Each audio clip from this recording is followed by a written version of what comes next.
తెలుగు కథల సమాహారానికి మీ అందరికీ స్వాగతం. ఇప్పుడు మనం వినబోయే కామెడీ కథ విజేత.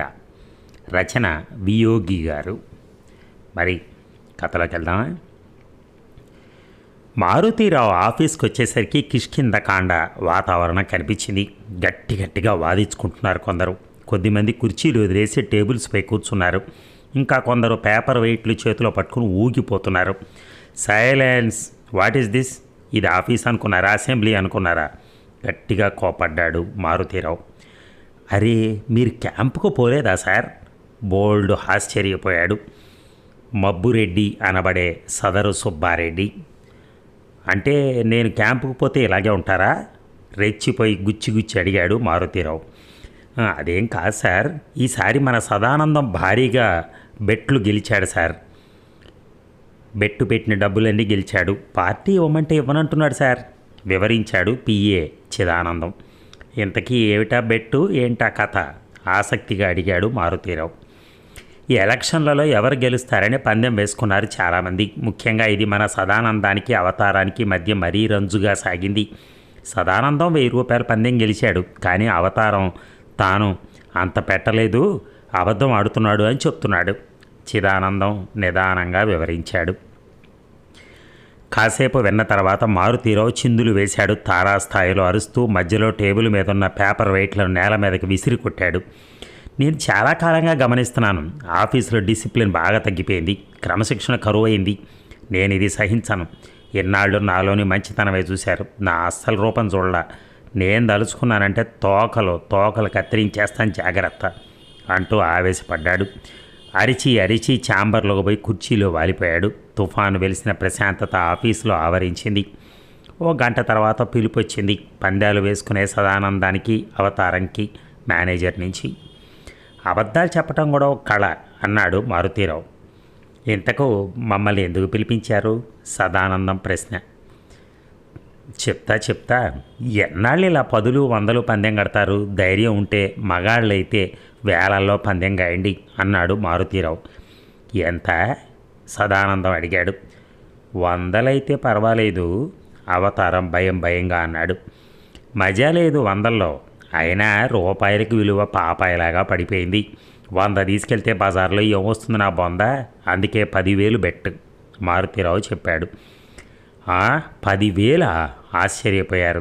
ఎస్, 10,000 కడుతున్నాను. మీరు గెలిస్తే 10,000, ఓడిపోతే చెరో 5,000 చాలు తాపీగా అన్నాడు పేపర్ వెయిట్ని టేబుల్పై గిరగిరా తిప్పుతూ. ఓకే, నేను ఒప్పుకుంటున్నా. పందెం ఏమిటి అడిగాడు సదానందం. అవతారంకి ప్రెస్టేజ్ ఇష్యూ అయింది. సదానందం ఒప్పుకుని తాను తప్పుకుంటే తాను వాజమ్మవుతాడు. తానా వెనకబడేది ఆలోచిస్తా. దేని మీద పందెం? అవతారం అడిగాడు. అది అబద్ధాలు ఆడటం ఒక కళ. అబద్ధం అతికినట్టు అందరూ ఆడలేరు. మనం అసత్యం చెప్తున్నాము అంటే మీ దాంట్లో కూడా కొంత సత్యం ఉంటుంది. అసలు రోజల్లా అబద్ధం చెప్పటం అసంభవం. మారుతీరావు తోక లేకపోవటం వలన టై ఊపుకుంటూ చెప్పాడు. అబద్ధం చెప్పటం అసంభవమా? సత్యం చెప్పడం కష్టం, కానీ అబద్ధం చెప్పటం మనకు వెన్నతో పెట్టిన విద్య. అవతారం ఆనందంగా అన్నాడు. అబద్ధం చెప్పటం కష్టమే, కొంతకాలం చెప్పచ్చు, ఎల్లకాలం చెప్పలేం. ఇంతకు మన పందెం ఎంతకాలం అని సదానందం సాలోచనగా అడిగాడు. సరే, మీరు బచ్చాలు కాబట్టి ఒక 8 గంటలు, ఉదయం నుంచి సాయంత్రం దాకా అబద్ధం చెప్తే చాలు. అది ఒక్కరోజే, కానీ ఈ విషయం మన మధ్య ఉండాలి. ఆఖరికి మీ ఇంట్లో వాళ్ళకు కూడా. అలా తెలిస్తే ఫైను ఇంకో 10,000 వేస్తాను. ఇదే మన జెంటిల్మెన్ అగ్రిమెంట్ చెప్పాడు మారుతీరావు. అంటే ఎలా? మాలో మేము చెప్పుకోవాలా అని అన్నాడు సదానందం. కాదు, నేను అడుగుతాను, మీరు చెప్పాలి. ఆఫీస్లో పని చెడిపోతుంది కాబట్టి ఒక సెలవు రోజు పెట్టుకుందాం అన్నాడు మారుతీరావు. ఎందుకు సార్, ఎల్లుండి పండగ వస్తుంది కదా, అప్పుడు పెట్టుకుందాం ఉత్సాహంగా అన్నాడు అవతారం. పండగకు 10,000 సంపాదించవచ్చని. పండగ నాడు మిమ్మల్ని ఎందుకు ఇబ్బంది పెట్టాలి? ఓ ఆదివారం చూద్దాం మారుతీరావు జాలీగా అన్నాడు. పర్వాలేదు సార్, ఆదివారం క్రికెట్ ఉంది, బిజీగా ఉంటాం. ఈ పండగకి కానిచ్చేద్దాం సదానందం చెప్పాడు. సరే, ఇది మరి మన మధ్య ఉండాలి, ఎవరికీ తెలియకూడదు. నేనే మీ ఇళ్లకొచ్చి పరీక్షిస్తాను, మీరు ఎలా అబద్ధం చెప్తారో చూస్తాను. మారుతీరావు వాళ్ళని పంపించేస్తూ గుంభనంగా నవ్వుకున్నాడు. జీవితంలో మళ్ళీ పందాలు కట్టకుండా బుద్ధి చెప్పాలి అనుకున్నాడు మారుతీరావు. ఆ రోజు రానే వచ్చింది. సదానందం ఇల్లు, అవతారం ఇల్లు ఎదురెదిరే. మారుతీరావు మారుతి కారులో దిగాడు దర్జాగా. ఇద్దరూ బుద్ధిగా ఎదురొచ్చారు చేతులు కట్టుకొని. ముందు ఎవరింటికి రావాలి?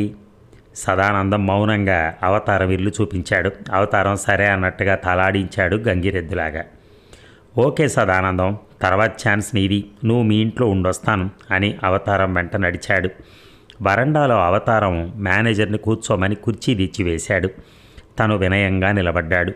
మారుతీరావు టైం చూసుకున్నాడు. 10 అవుతోంది. అవతారం వంక చూశాడు. సూక్ష్మగ్రాహి అవతారం తలాడించాడు. రాధా, మా సారు కాఫీ. సార్, అబద్ధాలు ఆడటం బ్రహ్మ విద్య కాదు. మీరు అనవసరంగా 10,000 పెట్టి నష్టపోతున్నారు. ఇప్పటికైనా పర్వాలేదు, బెట్ విత్డ్రా చేసుకుందాం, ఏమంటారు? వినయంగా అడిగాడు అవతారం. ఓడిపోతావని భయపడుతున్నావా? ఎగతాళిగా అన్నారు మారుతీరావు. ఓటమి మన జాతకంలో లేదు. ఎంతైనా మీరు మా పై అధికారని జాలిపడుతున్నాను. బెట్స్లో నాది లక్కీ హ్యాండ్. ఇప్పటికి కొన్ని 100 పందాలు గెలిచాను గర్వంగా చెప్పాడు అవతారం. ఓకే, ఆల్ ద బెస్ట్, మొదలెడదాం. Okay okay. ఇంతలో రాధ ట్రేలో కాఫీలు తెచ్చింది. వినయంగా అతనికి నమస్కరించింది. చెరో కప్పు అందించింది. ఈమె నీ భార్య గదు? మారుతీరావు అడిగాడు అవతారాన్ని. అవును అని చెప్పబోయిన అవతారంకి పచ్చి వెలక్కాయ గొంతులో పడ్డట్టయింది. ఆయన మా ఆయన, రాధ చెప్పింది. అమ్మయ్య అని ఊపిరి పీల్చుకున్నాడు అవతారం. నేను అడిగింది అవతారాన్ని. ఏ అవతారం నోరు లేదా నీకు? నీకేమవుతుంది, భార్యేనా? ముసిముసి నవ్వులు నవ్వుతూ అడిగాడు. కాదండి, తడబడ్డాడు అవతారం. రాధ బెత్తరపోయింది, మాట రాలేదు. మరి మీ ఇంట్లో ఎందుకుంది? వంట మనిషి, ముక్తసరిగా చెప్పాడు. అప్పటికే రాధకు బీపీ పెరిగిపోయింది. ఇంతలో అమ్మా అంటూ బుజ్జిగాడు బయటకు వచ్చాడు. ఈ బాబు నీ కొడుకా అని మారుతీరావు అడిగాడు. అబే కాదండి అందామె. మరి ఇక్కడ ప్రశ్నించాడు. దానికి పుట్టినవాడండి. అంటే ఈ బాబు నీకు ఆమెకు పుట్టినవాడు కాదా? ఆమెకు పుట్టినవాడేనా? కాదండి, నాకు ఆమెకు పుట్టలేదు అతను అన్నాడు అవతారం. అంటే అంతే. రాధ నెత్తి మీద ఉన్న నీళ్ల కొండకు చిల్లి పడింది. బొటబొట కన్నీరు కార్చేసింది. ఉద్రేకంతో ఊగిపోయింది. ఏవయోయ్, ఏమనుకుంటున్నావు నన్ను? నీ భార్యను అనుకున్నావా, పని మనిషిని అనుకుంటున్నావా, ఉంపుడు గత్తెని అనుకుంటున్నావా? బుజ్జిగాడు నీ కొడుగ్గాడా? అంటే నేను ఎవరితోనో తిరిగి కన్నానా? నేను శీలం లేని బజారు మనిషినా? నోరు దగ్గర పెట్టుకుని మాట్లాడు. మీ అక్కకి మీ చెల్లికి శీలం లేదేమో, నాకు కాదు. ఇంకోసారి ఆ మాట అంటే ఊరుకోను. రాధా, నీకేం తెలియదు, నువ్వు నోరు మూసుకుని లోపలికి పో అరిచాడు అవతారం. లోపలక పోను, ముందు తేల్చు, నేనెవరిని, వీడెవడో, ఎవడికి పుట్టాడు. అబ్బా, నీ చెప్పేది నీకు అర్థం కాదు, లోపలికి పో. అవతల మా సారున్నారు, ఆయన ముందు సీన్ క్రియేట్ చేయొద్దు అవతారం ఏడుపు గొంతుతో అన్నాడు. రాధ ఏడ్చుకుంటూ లోపలికి వెళ్ళింది. బుజ్జిగాడి వీపు పేలిపోయింది. వాడు 6 రాగం అందుకున్నాడు. మీ ఇద్దరిది చాలా అనుకూలమైన దాంపత్యంలా ఉంది. ఆమెను ఎందుకలా బాధపెడతావు? పోయి నిజం చెప్పి ఓదార్చు మారుతీరావు జాలిగా అన్నాడు. అవతారం లేవబోయి కళ్ళ ముందు 10,000 కనిపించి ఆగిపోయాడు. ఇంటి ముందు ఆటో ఆగింది. ఆటోలోంచి ఒక ముతక శాల్తీ దిగింది. చేతిలో కూరల బుట్టతో, భుజాన ఒక సంచితో. ఏవో అల్లుడు కులాసానా, పండగ కదా, ఇంటికి పిలుచుకుపోదామని వచ్చాను, బాగున్నావా? అప్పారావు అడిగాడు. బాగాలేను చెప్పాడు అవతారం. ఈయనెవరో అవతారం? మారుతీరావు అడిగాడు. కొంపదీసి మీ మామగారా? అప్పారావు కింద నుంచి పైకి ఎగాదిగా మారుతీరావును చూశాడు. నాకు తెలియదు అవతారం చెప్పాడు. నిర్ఘాంతపోయాడు అప్పారావు. తేరుకుని చెప్పాడు. కొంప తీయకుండానే నేను ఈయనకు మామని, అప్పారావుని, మా అమ్మాయిని ఇచ్చి చేశాను. ఈరోజు ఈయనకు ఒంట్లో బాగున్నట్లేదు, మనుషులు సరిగా గుర్తుపట్టట్లేదు. నా పేరు మారుతీరావు, మీ అవతారంకు మేనేజర్ని. ఏ అవతారం, ఆయన మీ మామట నిజమేనా? పచ్చి అబద్ధం అన్నాడు అవతారం. మరి రాధ ఈయన కూతురు కాదా? నాకు తెలియదు. బుజ్జి, ఈయన మనవడు కదా? అది నాకు తెలియదు. మరి నీకేం తెలుసాయా? నిన్నేమన్నా పిచ్చుకొక్క ఏమన్నా గరిచిందా? కోపంగా అరిచాడు అప్పారావు. అది తెలీదు. పోనీ ఈయన మీ మేనేజరేనా? కాదు చెప్పాడు అవతారం. నాన్న సూట్ కేసు ఒక చేత్తో చంకన బుజ్జితో రాధ బయటకొచ్చింది ఏడుస్తూ. ఏమైందమ్మా అడిగాడు అప్పారావు. మీ అల్లుడు పూర్తిగా మారిపోయాడు నాన్న, నేను ఒక్క క్షణం కూడా ఇంట్లో ఉండను, పద నీ వెంబడి వచ్చేస్తాను అంటూ ఏడ్చేసింది. ఏ వాళ్ళుడు ఏంటి కథ?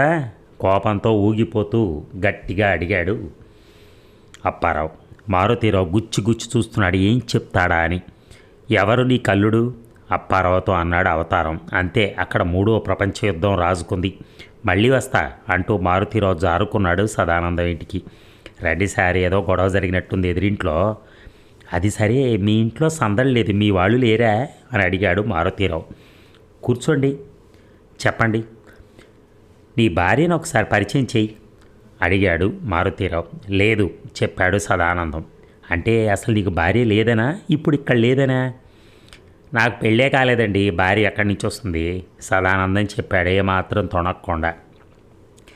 మరి ఆ దండెం మీద చీరలు లంగాలు కనిపిస్తున్నాయి, ఎవరవో అవి ఆశ్చర్యంగా అడిగాడు మారుతీరావు. అవే మా గర్ల్ ఫ్రెండ్వి. ఐసీ, అయితే నువ్వు నీ గర్ల్ ఫ్రెండు ఒకే ఇంట్లో ఉంటున్నారన్నమాట, కాపురం చేస్తున్నారా? ఛీ లేదు, ఫ్రెండ్షిప్ అంతే. ఐసీ, ఇందాక నీ గర్ల్ ఫ్రెండ్ని ఇంకెవరో బాయ్ ఫ్రెండ్తో చూశానే, ఎక్కడబ్బా? గుర్తొచ్చింది, మా ఫ్రెండ్ కోసం హోటల్కి వెళ్తే ఒక రూమ్లో ఎవరితోనో కులుకుతూ ఉంటే చూశాను. ఇంపాసిబుల్, ఆమె శ్రీశైలం వెళ్ళింది కోపంగా అన్నాడు సదానందం. పాపం, అలా అని నీతో చెప్పిందేమో, నా కళ్ళతో చూశాను అన్నాడు. ఇట్ ఈజ్ టూ మచ్, మారుతిరావుపై ఆవేశపడ్డాడు సదానందం. అంతేకాదోయ్, ఈమెను తరచూ చాలామంది మగాళ్ళతో చూస్తూ ఉంటాను నేను, బొత్తిగా ఆమె క్యారెక్టర్ అంటే ఏమాత్రం గౌరవం ఉన్నట్లేదు. మీరు ఎవరిని చూసి ఎవరు అనుకున్నారో ఏమిటో. అవునోయ్, ఈ ఇంటికి అద్దె ఎంత ఇస్తున్నావు అడిగాడు మారుతీరావు. అబ్బే, ఇది నా సొంతం, దీనికి నేను అద్దె ఇవ్వడం ఏమిటి?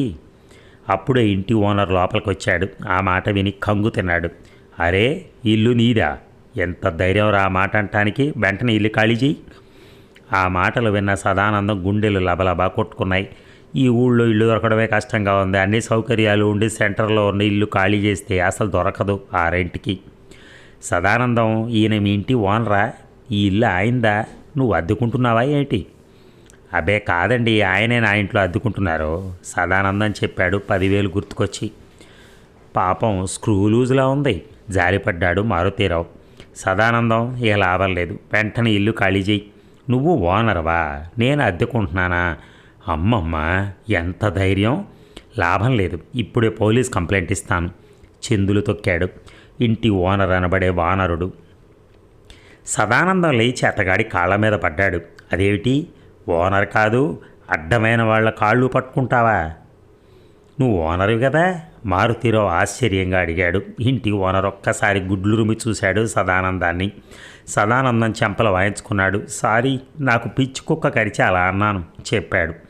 ఇంతలో అవతారం, అతను వెనకున్న అప్పారావు, ఆ వెనక రాధ పరిగెత్తుకుంటూ వచ్చారు. సార్, మీరే నా కాపురం నిలబెట్టాలి, వీళ్ళు నా మీద కోర్టుకి ఎక్కుతారంట, నిజం చెప్పి నన్ను రక్షించండి. మారుతీరావు కాళ్ళు పట్టుకున్నాడు అవతారం. మారుతీరావు ఆపుకోలేక పెద్దగా నవ్వేశాడు విజేతలాగా. మనలో చాలామంది పందాలు కడుతూ ఉంటారు, ఇది మంచిది కాదు, వీళ్ళిద్దరికీ బుద్ధి చెబుదామని ఈ పందెం కట్టాను. మీరిద్దరూ ఇంకెప్పుడు పందాలు కట్టమని మాటిస్తే నిజాలు చెప్పేస్తాను. తల వంచేసుకున్నారు అవతారం సదానందములు. మీరే దిక్కు అన్నట్టు. చూసారా, తన కింద పనిచేస్తున్నటువంటి 2 ఉద్యోగులు ఈ పందాల వేటలో పడి పందాలు వేసుకుని చివరికి డబ్బులు పోగొట్టుకుని నానా ఇబ్బందులు పడి మళ్ళీ వాళ్ళే కొట్టుకుంటూ అరుచుకుంటూ సరిగ్గా ఉద్యోగం కూడా చేయకుండా ఇలా నానా రకాల యాగి చేస్తున్న ఆ ఇద్దరిని ఒక దారిలోకి తీసుకురావటానికి వాళ్ళ బాస్ చేసినటువంటి ఒక మంచి ప్రక్రియ. దానిలో ఆ బాస్ పూర్తిగా సఫలీకృతుడైనట్టుగా మనకి చివరిలో అర్థమవుతోంది. ఎందుకంటే ఇద్దరికీ బుద్ధి వచ్చింది కాబట్టి. Thank you very much.